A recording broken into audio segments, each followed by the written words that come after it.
नमस्कार दोस्तों, स्वागत है आप सभी का एक बार फिर से। दोस्तों, अगर आप अपनी लाइफ में कुछ नया सीखना चाहते हैं तो चैनल को सब्सक्राइब जरूर करिएगा। पूजा घर में इन चीजों को रखना होता है अशुभ, धन का हो जाता है नाश, माँ लक्ष्मी ऐसे घर का कर देती है त्याग। साथ ही आज के इस वीडियो में हम बताएंगे उन विशेष चीजों के बारे में जिनका पूजा घर में होना होता है बेहद आवश्यक। दोस्तों, अगर आप घर में सुख समृद्धि और धन की कामना करते हैं तो ये 3 चीजें पूजा घर में होनी ही चाहिए। स्वयं भगवान कृष्ण ने इनके बारे में बताया है। तो पूरी जानकारी के लिए इस वीडियो को अंत तक जरूर देखें और सच्ची श्रद्धा से कमेंट्स में लिखें हर हर महादेव, जय श्री कृष्ण। दोस्तों, प्रत्येक मनुष्य अपने घर में एक छोटा सा पूजा घर अथवा मंदिर अवश्य बनाता है, जिसके अंदर वो अपने सभी प्रिय देवी देवता और उनसे जुड़ी महत्वपूर्ण चीजें श्रद्धा भाव के साथ रखता है। लोग अपने मंदिरों में देवी देवताओं की तस्वीरें, पूजा पाठ का सामान आदि चीजों को भी रख देते हैं, परंतु हमारे शास्त्रों के अनुसार मंदिर के अंदर कुछ चीजें रखना जितना फलदायक होता है उतना ही कुछ चीजों का रखना अमंगल और अशुभ होता है। ये कुछ वस्तुएं ऐसी हैं जिनसे घर में नकारात्मकता बनी रहती है और लड़ाई झगड़े, क्लेश, कलह और नुकसान ही नुकसान होता है। आज हम जानेंगे ऐसी ही अशुभ चीजों के बारे में जिन्हें कई लोग जाने अनजाने में घर के मंदिर में रख देते हैं। अगर आपके भी मंदिर में ऐसी चीजें रखी हुई हैं तो उन्हें तुरंत वहां से हटाकर किसी दूसरे स्थान पर रख दें। इन्हें पूजा घर में भूल से भी ना रखें। लोग ऐसा इसलिए करते हैं क्योंकि उन्हें लगता है कि ये चीजें धार्मिक है और इनकी भी पूजा की जानी चाहिए। भगवान कृष्ण कहते हैं कि कलयुग में मनुष्य कुछ अशुद्ध चीजों को धार्मिक मानकर उनकी पूजा करेगा जिन्हें शास्त्रों में वर्जित माना गया है। भगवान कृष्ण ने इसकी भविष्यवाणी पहले ही की हुई थी कि कलयुग में मनुष्य अधार्मिक और अशुभ चीजों की भी पूजा करेगा। तो चलिए जान लेते हैं हमें हमारे पूजा घर में कौन सी चीजें रखनी चाहिए और कौन सी नहीं। लेकिन दोस्तों, उससे पहले आपसे रिक्वेस्ट करते हैं कि वीडियो को लाइक जरूर करिएगा, दोस्तों को शेयर कर दीजिएगा और अगर आपने अभी तक चैनल को सब्सक्राइब नहीं किया है तो चैनल को सब्सक्राइब करके बेल आइकन जरूर दबाइएगा। दोस्तों, सबसे पहले दीपक और धूप दान के बारे में जान लें। दोस्तों, भारत की परंपरा मिट्टी से जुड़ी हुई है, इसलिए मंदिर में पारंपरिक मिट्टी का दीपक अवश्य होना चाहिए। अगर आप मिट्टी का दीपक नहीं रख सकते हैं तो धातु के दीपक का उपयोग करें। अगर भगवान में आपकी आस्था ज्यादा हो तो आप उपले पर गुड़ और घी रखकर उसका धूप भी दे सकते हैं। ऐसा करने से घर में सुख शांति बनी रहती है। दूसरी चीज है स्वास्तिक। घर के मंदिर में स्वास्तिक अवश्य होना चाहिए। आप इसे रोली से बना सकते हैं। स्वास्तिक आपके घर की शक्ति, सौभाग्य, समृद्धि और शुभता का प्रतीक माना जाता है। यही मुख्य कारण है कि कोई भी शुभ कार्य करने से पहले स्वास्तिक का चिन्ह अवश्य बनाया जाता है। तीसरी चीज है कलश। भगवान कृष्ण कहते हैं कलश सुख और समृद्धि का प्रतीक है। अपने मंदिर में रोली कुमकुम से स्वास्तिक बनाकर उस पर मंगल कलश अवश्य रखें। ऐसा करने से घर में सदैव समृद्धि बनी रहती है और ऐश्वर्य की प्राप्ति होती है। चौथी चीज है शंख। बहुत ही कम लोग जानते हैं कि शंख की उत्पत्ति समुद्र मंथन के 14 रत्नों के साथ हुई थी। इसी कारण माँ लक्ष्मी को यह अत्यंत प्रिय है। शंख की ध्वनि से सकारात्मक ऊर्जा का संचार होता है, इसलिए मंदिर में शंख अवश्य होना चाहिए। शंख की उपस्थिति से माँ लक्ष्मी प्रसन्न होती हैं और घर में कभी भी धन की कमी महसूस नहीं होती। पांचवी चीज है घंटी। मंदिर में आपने घंटी अवश्य देखी होगी। घंटी को बहुत ही शुभकारक माना जाता है। जिस घर के मंदिर में घंटी की आवाज होती है वहां का वातावरण शुद्ध और पवित्र बनता है। जिस घर में पूजा के दौरान घंटी बजाई जाती है उस घर के आसपास की सभी नकारात्मक शक्तियां दूर हो जाती हैं और साथ ही सुख समृद्धि के द्वार खुलने लगते हैं। तो दोस्तों, ये वो चीजें हैं जिन्हें घर के मंदिर में जरूर रखना चाहिए। आइए अब जान लेते हैं कि घर के मंदिर में कौन सी चीजें कभी भी नहीं रखनी चाहिए। सबसे पहली बात, गणेश जी की विषम संख्या में मूर्तियां। दोस्तों, पूजा घर में कभी भी गणेश जी की मूर्तियां 1, 3, 5 ऐसी विषम संख्या में ना रखें। अपने मंदिर में गणेश जी की केवल 2 मूर्तियां रखें, इसे शुभ माना जाता है।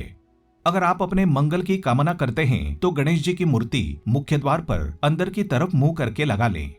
कई लोग ये गलती करते हैं कि मुख्य द्वार पर गणेश जी की मूर्ति बाहर की ओर से मुख करके लगा देते हैं, जिससे उन्हें काफी नुकसान का सामना करना पड़ता है। आप चाहें तो मुख्य द्वार के दोनों ओर लगा दें या फिर मुख्य द्वार के अंदर की ओर लगाएं, लेकिन सिर्फ बाहर की ओर कभी भी नहीं लगानी चाहिए। दूसरी चीज, टूटे हुए चावल। अपने मंदिर में कभी भी टूटे हुए चावल बिल्कुल ना रखें। इसके साथ ही पुराने चढ़ाए हुए चावल अधिक समय तक ना रखें, ये नकारात्मक ऊर्जा फैलाते हैं। ये भी ध्यान रहे कि आप मंदिर में रखने वाले चावलों का इस्तेमाल हल्दी में भिगोकर ही करें, इससे अधिक शुभ परिणाम मिलेंगे। तीसरी चीज है पूर्वजों की तस्वीर। अगर आपके घर के मंदिर में आपने पूर्वजों की तस्वीर रखी हुई है तो उसे तुरंत वहां से हटा दें, क्योंकि वास्तुशास्त्र के अनुसार पूजा घर में मृत परिजनों की तस्वीरें रखना अशुभ माना जाता है। इससे अशुभ परिणाम प्राप्त होते हैं। मृतक परिजन पूजनीय और सम्माननीय हैं, किंतु उनका स्थान देवताओं के बराबर नहीं है। मृत परिजनों की तस्वीर घर के पूजा घर में रखने से पूजा घर का वातावरण भी नकारात्मक बन जाता है, जिसका अशुभ परिणाम हमें भुगतना पड़ता है। कई लोग साधु संतों की मूर्ति अथवा साधु संतों की तस्वीरें पूजा घर में रख देते हैं, लेकिन ऐसा करना अशुभ माना जाता है। अगर आप किसी साधु संत को मानते हैं तो उनकी तस्वीर दीवार पर लगा सकते हैं, लेकिन पूजा घर में भूल से भी ना रखें। अगला है भैरव जी और शनिदेव की मूर्ति।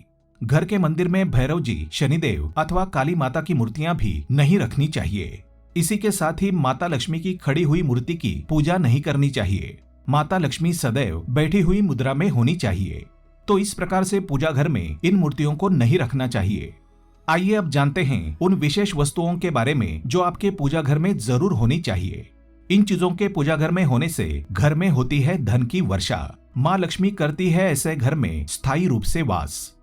दोस्तों, पहली चीज है गंगा जल। हमारे शास्त्रों में गंगा जल को अत्यंत पवित्र माना गया है, इसलिए पूजा घर में गंगा जल का होना अत्यंत आवश्यक है। गंगा नदी सभी पापों को नष्ट करने वाली तथा सभी व्याधियों का नाश करने वाली है। इसलिए अगर आपके पूजा घर में एक तांबे के छोटे से पात्र में आप गंगा जल भरकर रखते हैं तो इससे आपके पूजा घर की शुद्धता हमेशा बनी रहेगी और आपको आपकी पूजा का संपूर्ण फल प्राप्त होगा। दोस्तों, दूसरी चीज है कलश। शास्त्रों में कलश को पूर्णता का प्रतीक माना गया है। चाहे वो सत्यनारायण की पूजा हो, दीपावली हो, नवरात्रि का पर्व हो या फिर किसी भी प्रकार का उत्सव हो, मांगलिक कार्य हो, कलश की स्थापना किए बिना सब कुछ अधूरा माना गया है। पूजा में कलश का उपयोग देवताओं का आवाहन करने के लिए किया जाता है। ईश्वर के सामने तांबे के कलश में पानी भरकर रखना इतना शुभ होता है कि अगर हम अपनी रोज की पूजा करते समय भगवान के सामने तांबे के कलश में पानी भरकर रखें तो उसका चमत्कारी प्रभाव हमें अवश्य देखने को मिलता है। इसके लिए मुख्य रूप से तांबे के कलश का उपयोग करें। पूजा में अगर किसी सामग्री की कमी रह जाए तो परेशान ना हो या पूजा बीच में ना छोड़ें। ऐसे में भगवान को चावल और फूल चढ़ाएं और मन में ही उस चीज का ध्यान करें।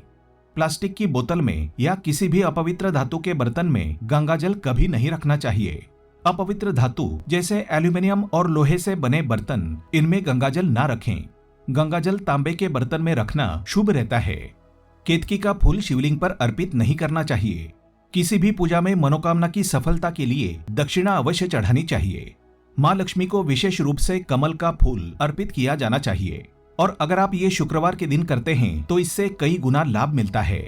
इस फूल को 5 दिनों तक जल छिड़क कर पुनः चढ़ा सकते हैं। हमेशा इस बात का ध्यान रखें कि कभी भी दीपक से दीपक जलाना नहीं चाहिए। शास्त्रों के अनुसार जो व्यक्ति दीपक से दीपक जलाते हैं वो रोगी होते हैं। घर के मंदिर में सुबह और शाम दीपक अवश्य लगाएं। एक दीपक घी का और एक दीपक तेल का जलाना चाहिए। पूजा में दीपक सही जगह रखना चाहिए। घी का दीपक हमेशा दाईं तरफ और तेल का दीपक हमेशा बाईं तरफ रखें। जलपात्र, घंटा, धूपदानी ऐसी चीजें हमेशा बाईं तरफ रखनी चाहिए। कमेंट बॉक्स में हर हर महादेव लिखना बिल्कुल ना भूलें। उम्मीद करते हैं आपको जानकारी पसंद आई होगी। ऐसे ही धार्मिक जानकारी दिलाने वाले वीडियो देखने के लिए चैनल को सब्सक्राइब करें, बेल आइकन को प्रेस करें। धन्यवाद।